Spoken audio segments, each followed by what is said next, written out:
De volta com Folha no Ar, primeira edição. E neste programa a gente recebe a Odisseia Carvalho, que é diretora do CEP. Falamos aqui sobre essa questão da educação com a pandemia e agora vamos conversar um pouco também, Arnaldo, conforme você pautou, a presidente do PT em Campos, Odisseia Carvalho. Voltamos com você, Arnaldo Neto. Odisseia, tem uma reviravolta política, né? Acho que ninguém esperava. Eu até falei que ontem que eu brinquei nas redes sociais que estava tudo tão bonitinho, todo mundo falando só do Dia Internacional da Mulher. Aí vem Fachin com essa decisão na segunda-feira e cria essa guerra aí, nessa polarização que existe no país e deve ficar ainda mais acentuada. Aí como você como presidente do PT, como viu essa decisão que anulou as sentenças e se há risco, no seu ponto de vista, desses processos serem julgados em tempo muito rápido quando for redesignado lá para Brasília? Na verdade, a gente recebeu essa notícia de uma forma bem satisfatória, mas também em alerta, né? Porque essa atitude do Fachin, que sempre foi um dos grandes defensores da Lava Jato, né, não foi para beneficiar especificamente a questão do companheiro Lula, né? Ele, na verdade, tinha uma intenção de estar, de uma certa forma, protegendo o Moro, né? Quando ele coloca essa questão suspendendo as condenações, né? Ele também não faz, paralelo a isso, a suspensão do Moro, ou seja, da parcialidade do Moro na votação de todo o processo da Lava Jato. Então, não foi à toa que o Gilmar Mendes, que de uma certa forma entendeu a estratégia política ali, né, do vão-se os anéis e ficam-se os dedos, né, ele chama ontem, né, para a segunda turma do TSE a votação no sentido, né, da parcialidade ou imparcialidade do Sérgio Moro. Né? O Fachin novamente faz aí um movimento pedindo a suspensão da votação temporária, mas a decisão aí tanto do Gilmar Mendes como do Lewandowski também já está, de uma certa forma, do voto a favor, né, da parcialidade do Sérgio Moro, e acaba trazendo para o Brasil, né, e não dizendo também para o mundo, né, a grande farsa que foi a Lava Jato. Né? A Lava Jato, onde o Sérgio Moro, né, que a gente já denunciava, os nossos advogados do PT já denunciavam, do Lula principalmente, já denunciava tudo que aconteceu e que culminou, né, inclusive na ida do Sérgio Moro para ser o ministro do Bolsonaro. Então, neste momento, a gente precisa, né, verificar com muita cautela, porque o que o Fachin pede é de que isso vá, né, todos os processos, vá para a Justiça Federal do Distrito Federal. E lá poderia ser ainda verificado, né, as acusações de Moro, se fosse só isso. Com a suspensão do Moro, da parcialidade do Moro, no Distrito Federal, na Justiça Federal do Distrito Federal, não se iria utilizar nada da Lava Jato, nada que o Moro utilizou, porque nada serviria. Então, esta é a grande polêmica que a gente precisa aí estar atento em relação a isso. Não sei se eu me fiz entender. Sim. Quer dizer, se uma coisa é o que o Fachin queria, vai para o Distrito Federal, Polícia Federal, Distrito Federal, mas utiliza-se tudo que o Moro fez em Curitiba. A outra coisa foi o que Gilmar Mendes fez. Vai sim para a Justiça Federal, Distrito Federal, mas zera tudo. Nada do que foi feito na Lava Jato serve. Ou seja, vamos aqui e isso poderia sim legitimamente dar a absolvição total do companheiro Lula, como a gente sempre defendeu.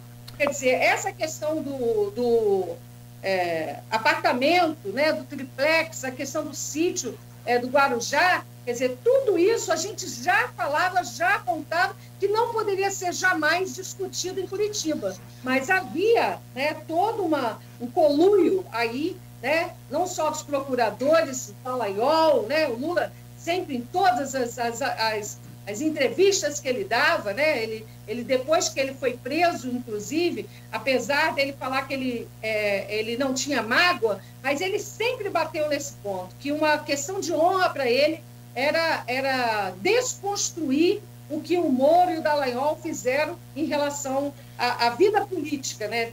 Nós levamos aí com o Lula preso, né, um ano, 500 e mais de um ano, né? E aí a gente viu que, na verdade, sempre falou isso, ele era um preso político. A intenção da Lava Jato, e é bom esclarecer isso, nós não somos contra qualquer investigação de corrupção, mas a Lava Jato ficou claro agora, mais do que claro, né? Não só dito por nós, petistas, ou pela esquerda, foi utilizado para tirar o Lula do páreo das eleições. Por isso que eu estava até brincando com o Cláudio, né? Não foi o PT que elegeu o Bozo, foi o Moro. O Moro elegeu o Bozo, né? E com intenções claras de ser o seu ministro, e agora está aí, né? De uma certa forma. Até o Arthur Lira, que foi o cara apoiado pelo Bolsonaro, de uma certa forma, acusando o Moro, né? E fazendo, né, de uma certa forma, não elogios, mas reconhecendo, né, de que o Lula foi, neste caso, ele foi injustiçado. Tem uma pergunta aqui da Silvana Venâncio. Vou tentar passar por todos aqui do grupo, embora o nosso tempo também é apertado. O ex-presidente Lula ainda não anunciou, mas o que todos esperam é que ele se candidate nas eleições de 2022. Você acredita que Lula fará aliança com a esquerda ou ficará só no PT e outros candidatos tendem a acertar e os outros partidos tendem a acertar com outros candidatos? Olha, eu considero que hoje nós, no país, nós estamos vivendo uma situação tão drástica, né, com um presidente genocida, homofóbico, uma situação assim que é inimaginável que nós estejamos vivendo nessa situação. Que, inclusive, essa questão de direita e esquerda tem que estar acima, né?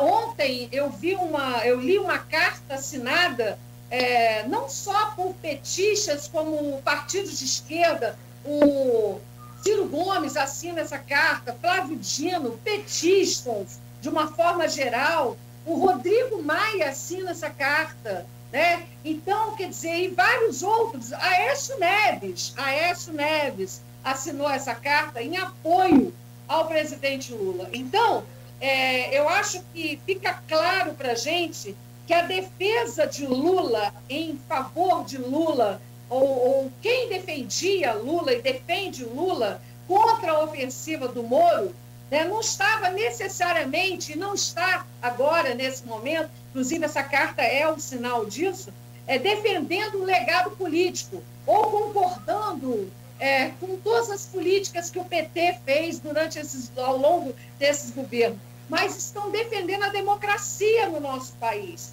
Isso, para mim, ficou claro, né? E eu acho que hoje nós temos que fazer isso. Nós temos que, independente de sermos de direita ou de esquerda, nós temos que continuar defendendo a democracia. E aí, especificamente na pergunta da Silvana, da companheira Silvana, lógico que nós temos aí, né, estudos, estatísticas, pesquisas que apontam, né, o legado do presidente, né?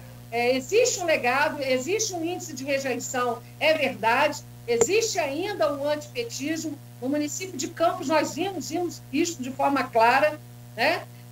Mas existe também uma possibilidade grande do Lula ser o candidato, sim, né? E estar, de uma certa forma, em conjunto com toda a esquerda e, por não dizer, o centro-esquerda.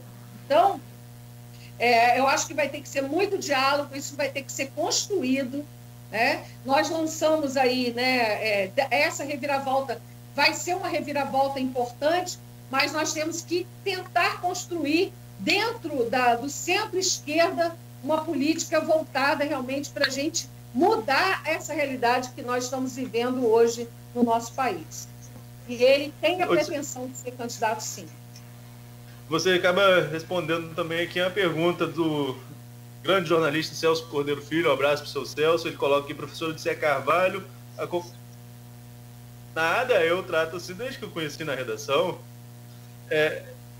Professor Odisseia Carvalho, acompanha há anos sua trajetória política e louva a coerência do sempre PT.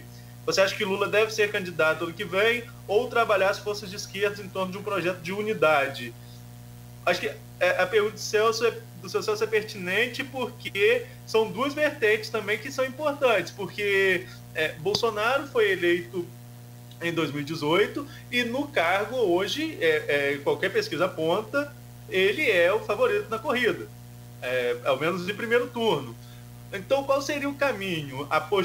O PT apostaria em Lula ou apostaria numa aliança de esquerda e de sair dessa esquerda um consenso de um nome? Olha, neste primeiro momento, nós temos que pensar em primeiro resolver a situação jurídica do companheiro Lula. Isso é claro.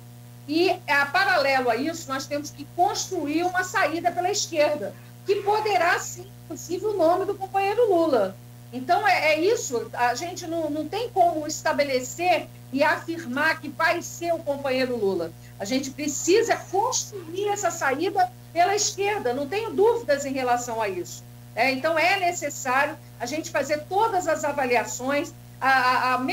Algumas pesquisas, por exemplo, a pesquisa que deu-se no Estadão, né, diz que o companheiro Lula está na frente de todos os demais concorrentes, né, fora o Bolsonaro, os demais concorrentes. Então, existe também um índice alto de rejeição, não só do Bolsonaro, como também do Lula. Então, todas essas pesquisas, né, vão ter que ser analisadas, não tem jeito. Agora, não tem, claro também que o companheiro Lula, por todo o potencial, né, de trabalho que foi feito nos governos de Lula e Dilma, né, que são reconhecidos, não tem como deixar de reconhecer, com certeza é um pretenso candidato para se combater, né, o Jair Bolsonaro. Bolsonaro, na verdade, se você olhar em todas as pesquisas, ele tem um patamar de 30% a 32% em todas elas. É um grupo, vamos dizer assim, é um grupo fiel, né? Mesmo aqueles que se arrependeram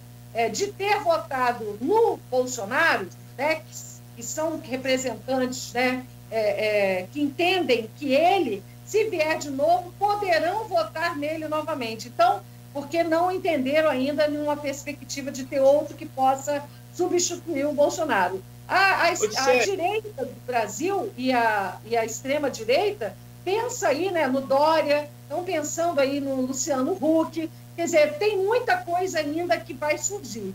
Agora, acabando a pandemia, deixando o homem solto, né, você pode estar certo que ele vai estar viajando pelo Brasil afora e podendo fazer o seu resgate de lembrança de todo o trabalho que nós fizemos no governo, tanto dele como da companheira Dilma. Esse percentual de 25 a 30 que você colocou do eleitor fiel aí ao Bolsonaro, não é também o percentual nacional de eleitor fiel ao PT?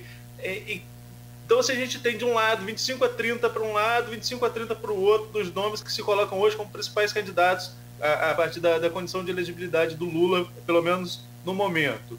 Então, você tem Bolsonaro e cada um com 25 a 30. E esses outros 40, há caminho fora dessa radicalização? Quanto que o Brasil pode perder, inclusive, do debate político com esses extremos? Não que Lula seja extremista, eu estou falando dos extremos radicalizados. A gente vê muito isso na rede social. Defende de um lado, defende de outro. Há uma briga muito intensa quanto a isso. O debate político não perde nessa polarização? Você desculpa, porque acabou dando uma interferência aqui, uma ligação, mas eu consegui pegar o final da sua fala, né? A ideia da questão da polarização, né, dos extremos, né, os prós Lula e os prós Bolsonaro, é isso? Então, de uma forma, eu considero o seguinte, que, na verdade, as pessoas que votaram em Bolsonaro votaram e se arrependeram devido à sua postura no sentido de o destaque em relação à questão da pandemia, a desconfiança em relação aos seus filhos que estão se envolvidos em falcatruas, em rachadinhas, né, em compras de mansões. Então, comprovadamente, eu estou falando isso comprovadamente, que aí você pode perguntar, mas tem acusações do presidente Lula. Olha, as acusações estão sendo aí desmascaradas, né? Então, acho que isso é uma coisa que dá para poder também falar. E aí eu acredito que esse patamar de pessoas que são fiéis a Lula, né, podem crescer, inclusive da esquerda e centro-esquerda, porque há um reconhecimento do trabalho dos governos de Lula e Dilma. Né? O Lula, na verdade, os bancos receberam recursos. Né? Nós conseguimos tirar 40 milhões de pessoas da linha da miséria, inserção de milhares de universitários nas universidades. Né? Então, todo um trabalho que foi feito nos governos de Lula e Dilma que estão dando saudades. Né? A questão da valorização do salário mínimo, a questão do índice de desemprego, que na época dos governos de Lula e Dilma era de 12%, hoje de 6%, hoje nós estamos em 14%, a valorização da Petrobras, né? Então, são questões como essa que a gente não pode deixar de reconhecer, né? E o governo Bolsonaro, ele não tem nada. O que tem o governo Bolsonaro? O governo Bolsonaro, na verdade, bateu o peito dizendo contra a Bolsa Família, contra a políticas de extensão de renda mínima. Ele acabou ficando famoso justamente, quer dizer, as pessoas não entenderam, né? Ficou famoso por causa do auxílio emergencial, e todo mundo pensava que o auxílio emergencial foi dado pelo governo federal e não uma pressão que as centrais sindicais e os deputados fizeram em cima desse governo. Então, estamos continuando, né, a pleitear o auxílio emergencial. Então, eu acho que tem muita diferença, né, entre uma figura, mesmo que seja para comparar o extremismo, de uma figura como Lula e uma figura como Bolsonaro. Bolsonaro é um genocida, é um cara que não merece o respeito de ninguém, de nenhum trabalhador, né? E as pessoas que, infelizmente, aí, eu vou ser radical aqui, sabe? As pessoas que,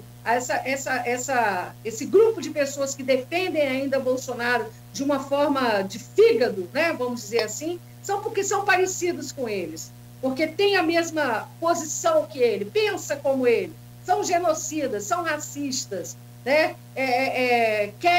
são pessoas que não respeitam o próximo, não respeitam a dor do próximo. Então, eu vejo casos de pessoas como essa que a gente não consegue, infelizmente, nem conversar, porque agora outros não. Outros votaram na perspectiva da corrupção, de acabar com a corrupção no nosso país, e aí ficou decepcionado, né? E muitos não vão votar mais no Bolsonaro. E uma parcela ainda vota porque não se sente representado em outras candidaturas, vamos dizer assim.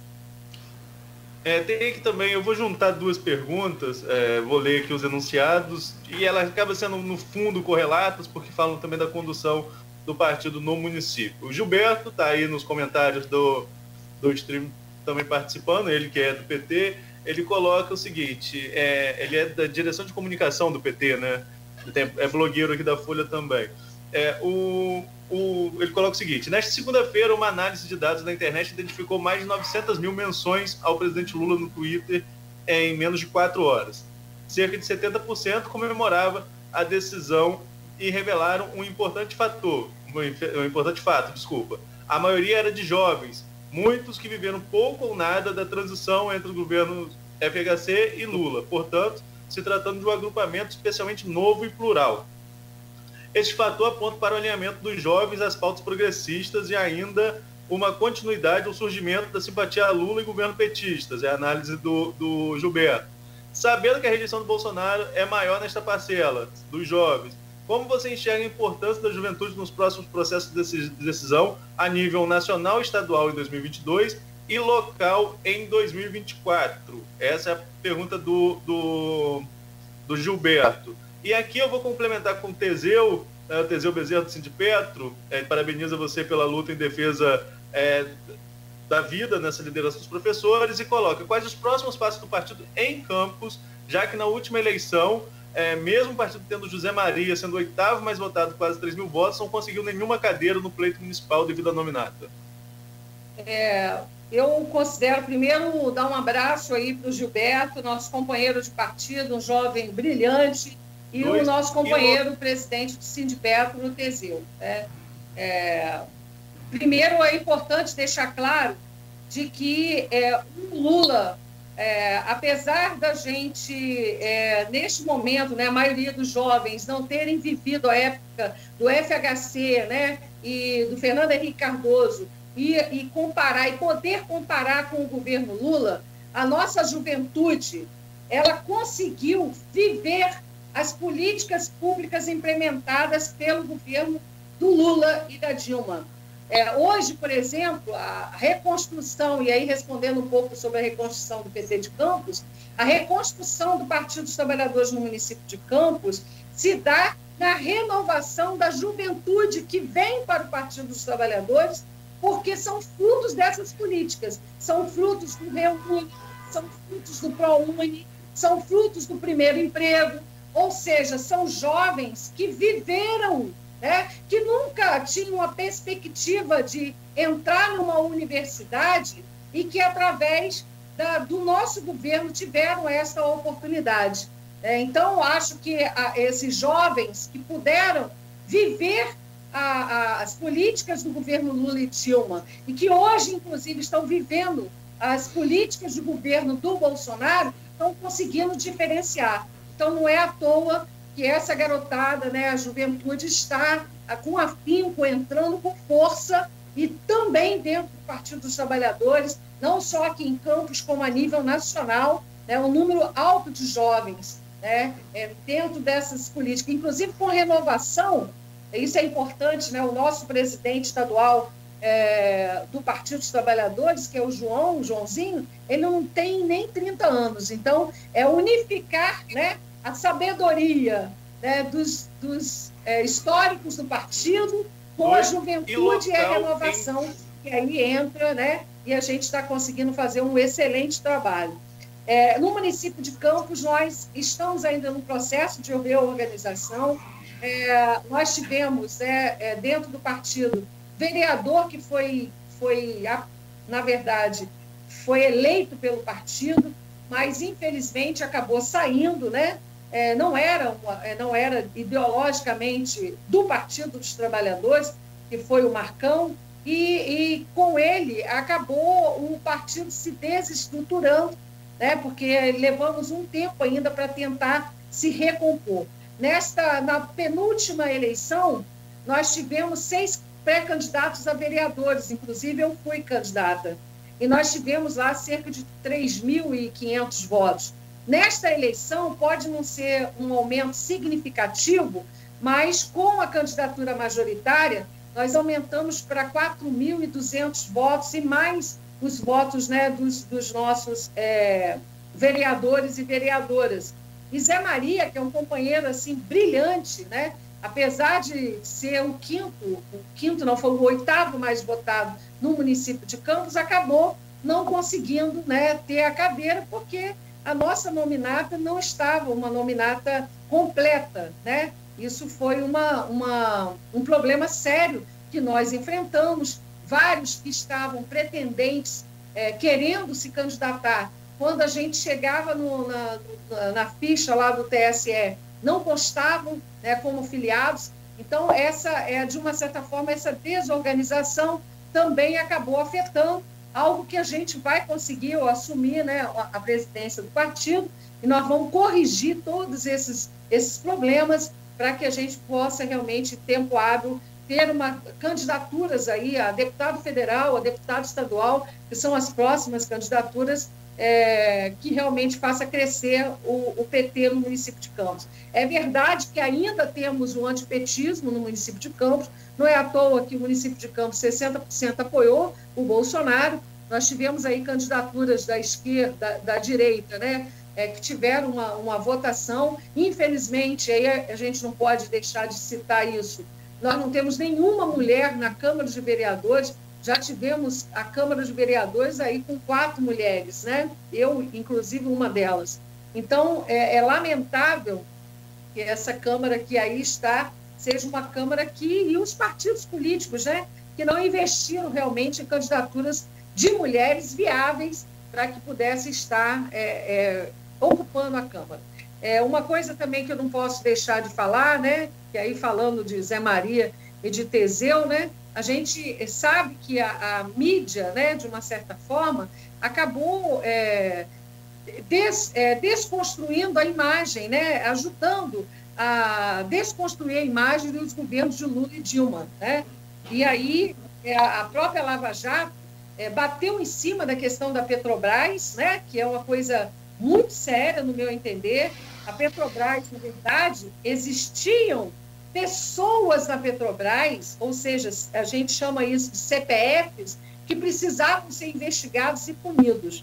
Mas a Petrobras, ou seja, o CNPJ, ela não poderia ser destruída como foi destruída pela Lava Jato, né? E isso causou alto índice de desemprego, né? Não só das empresas que prestavam serviço para Petrobras e a própria Petrobras também. Então, são questões como essa que a gente precisa rever. Acho que o Partido dos Trabalhadores, e aí vai aqui uma reflexão, o Partido dos Trabalhadores pecou em não dialogar mais com as suas bases, não estabelecer um processo de comunicação com a população. Acho que foi importante na redistribuição de renda, foi importante na valorização do trabalho, na educação, na saúde, né, no projeto dos mais médicos, mas, infelizmente, ela não conseguiu se comunicar com o povão, vamos dizer assim, né? Faltou esse diálogo com o povão. Nós víamos pessoas, por exemplo, que estavam dentro dos projetos de Ciência Sem Fronteira, beneficiados pelo governo de Lula e de Dilma, que estavam votando contra, né, a favor do impeachment. Nós tivemos petroleiros concursados, né, o Zé Maria e o Teseu sabem disso, do que eu estou falando, concursados, que não viveram a época do Fernando Henrique Cardoso, e que estavam a favor do impeachment. Então, sem entender que isso é uma questão de política deste governo, né? Do governo de Lula e de Dilma. Então, são questões como essa que a gente vai ter que realmente rever a postura do Partido dos Trabalhadores, e a gente quer fazer esse diálogo com os partidos de esquerda para que a gente volte em 2022, né, a estar governando esse país. São 9h14, com certeza daqui a pouco tem mensagem, mas vale a pena, não tenha dúvida, essa conversa com a Odisseia, que aliás, Arnaldo Neto, poderia se alongar por boa parte da manhã devido aí a produtividade de conteúdo da Odisseia e do assunto que também é extremamente pertinente. Odisseia, eu quero te agradecer mais uma vez pelo seu carinho, pela sua atenção e pela presença aqui no Folha no Ar, primeira edição. Espero que de uma próxima vez, todos vacinados devidamente, e com o fim dessa pandemia possamos estar pessoalmente aqui. Não sei nem se isso vai voltar mais, como é o tal do novo normal, que eu não gosto muito, mas fazer o quê, né? Não tem que gostar, tem que aceitar. Vida que segue, bom dia, muito obrigado pela sua presença aqui, dê um abraço aí do Eduardo, na família toda. Eu quero agradecer mais uma vez, Claudinho, o Arnaldo, né, o Aloizinho, a todos da Folha da Manhã, todos os nossos ouvintes que nos acompanharam aqui, todas as pessoas que participaram, apresentaram sugestões. Isso é muito importante para o nosso crescimento. E dar um abraço especial a todas as mulheres, né, lutadoras. O dia 8 de março nós tivemos um ato na Praça São Salvador, de forma simbólica, respeitando todos os critérios de higienização, mas dizendo que a educação estava em luto, né? Fora Bolsonaro, né? As mulheres do campo e da cidade, em defesa de uma educação pública de qualidade. E quero dar um abraço a todas as mulheres, né, guerreiras, que estão sofrendo durante esse processo de pandemia, que estão trabalhando dobrado, porque além de dar conta do seu trabalho, ainda tem que estar nos afazeres de casa, tendo que cuidar dos seus idosos, cuidar dos seus filhos, né? de estar compartilhando com seus companheiros, né? Eu espero que isso seja, né? As tarefas de casa, né? A gente sabe que muitos casos de violência doméstica aumentaram durante esse processo da pandemia, porque vivemos ainda numa sociedade patriarcal, né? Mas que a gente possa superar e que estejamos todos e todas vacinadas em breve, né? E retorno às aulas presenciais somente com vacinação de toda a população, dos profissionais da educação. Muito obrigado. Obrigado, Odisseia. Parabéns pelo seu dia, né? Muito obrigado. Juju está te elogiando. Arnaldo, um abraço, bom dia e até amanhã. Você está aí ainda? Já foi. Bom, então fechamos por aqui o Folha no Ar, primeira edição, hoje conversando ao vivo com a Odisseia Carvalho. Amanhã, né, dia 11 de março, o início oficial da Arnaldo. Foi quando de fato realmente tivemos aí o início de lockdown e de toda aquela loucura, né? Um ano de pandemia. E a gente vai fazer um programa especial sobre isso. Exato. Bom dia, Nogueira. Obrigado, Odisseia. Até amanhã às 7, se Deus quiser. Valeu. 9h18. Folha no Ar, primeira edição. O oferecimento dos laboratórios Plínio Bacelar, Clínica Proteus e também de Dedumas Baterias. Volta amanhã.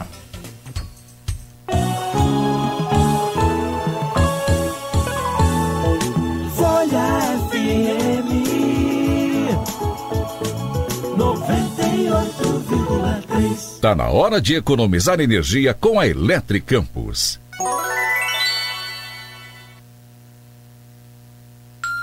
9h18.